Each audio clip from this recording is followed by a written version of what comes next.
Is it rolling? All right, guys, I'm back. I got the fuel cell set in here. I did get a couple questions on the group page. The guy was asking like what kind of fuel cell I'm using. This is it. It's from Summit Racing. It's the company's called. It's dusty right now. It's been sitting for like 2 years while I'm building the car. You know how that goes. Hyperfuel is what the company is called. Now this has a in the tank. This is why I bought this, so I didn't have to mess with all this. It has a 340 gallon per hour pump.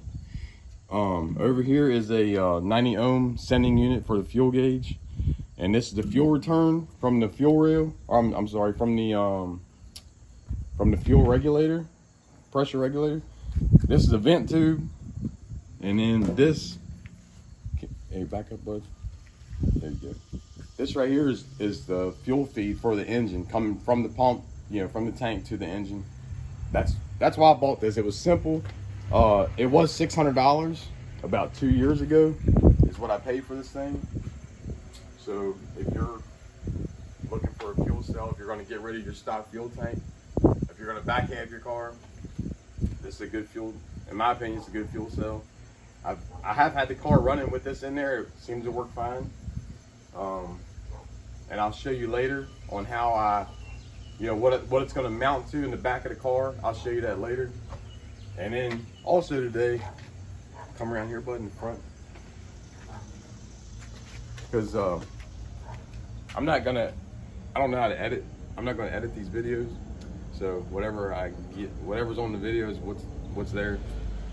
I don't rehearse nothing. I'm not editing yet. I might, if you guys get on me enough about my videos sucking, I will edit them so they don't suck so bad. They're always gonna suck, but I can make them suck less through editing. So this right here is the aftermarket stock style bumper. The original bumper was all tore up on the car. The car's been in a couple accidents. Nothing major, nothing that bent the frame or whatever, the unibody, but it has, ran through some mailboxes and some fields, things like that. But this, I've heard this referred to as a mustache. So that's what I'm gonna call it. I like it. It sounds cool to me. The car had a mustache. Well, I shaved the mustache off because, hey, stand over here, bud. This 4-inch intercooler goes in front of the radiator, obviously, right? Well, when you're trying to pull, all right, come back over. When you're trying to pull air, bring it up here to me. When you're trying to pull air through a 4-inch intercooler and then through your radiator to cool your coolant, your antifreeze, it takes a lot of CFMs to do that. So what I didn't think about was when I put the intercooler in the car, I just wanted to keep my inlet air temps down by, the cooler the air is going to the engine, the more power you're going to make with less chance of damaging something in your engine from the extra heat from the turbo. So to get all the air that you can, you got to cut the mustache off. You don't have to, but I chose to. Honestly, I think the car looks better with the bigger hole in the front anyways. And I'm going to leave these holes open, so everything's going to have big holes in the front of the car just to let air pass through, and hopefully the car doesn't overheat. So yeah, so I cut this off yesterday. Let me show this tool. Now, while you're watching these videos, you're going to say, "Oh shit, I seen that at Harbor Freight. I seen that at Harbor Freight. I like Harbor Freight." What can I say?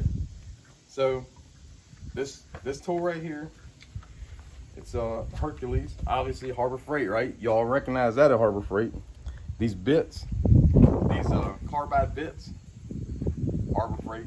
You get a set of 4 for like $80, or they might have went up by now. I don't know.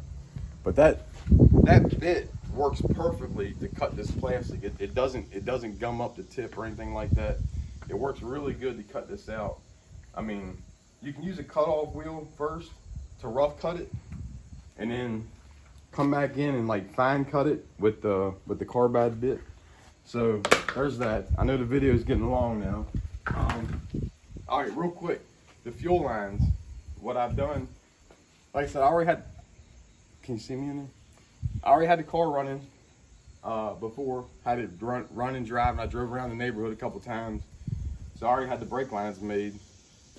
So here's the brake lines are going to take, you know, very little time to put in the car because they're already made.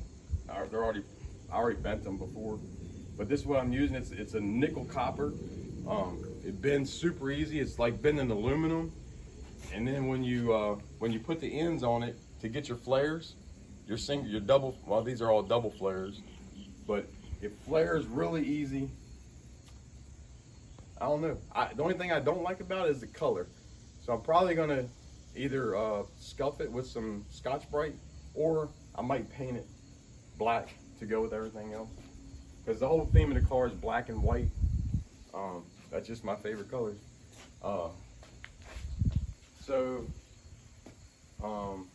Trying to think of something else I was going to tell you guys. I don't know, maybe not. But so you see what I'm putting in the car. I'm not gonna show me installing the car because it's gonna be weird camera angles.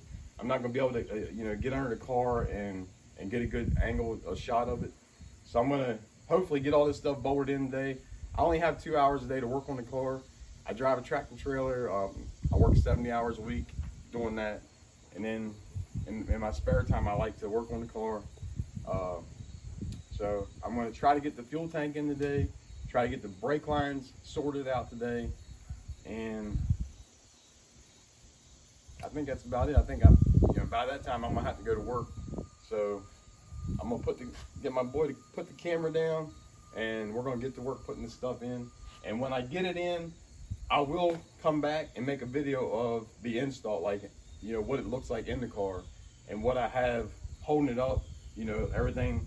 So, but I'll get back to you with that, and I'll see you in a little bit.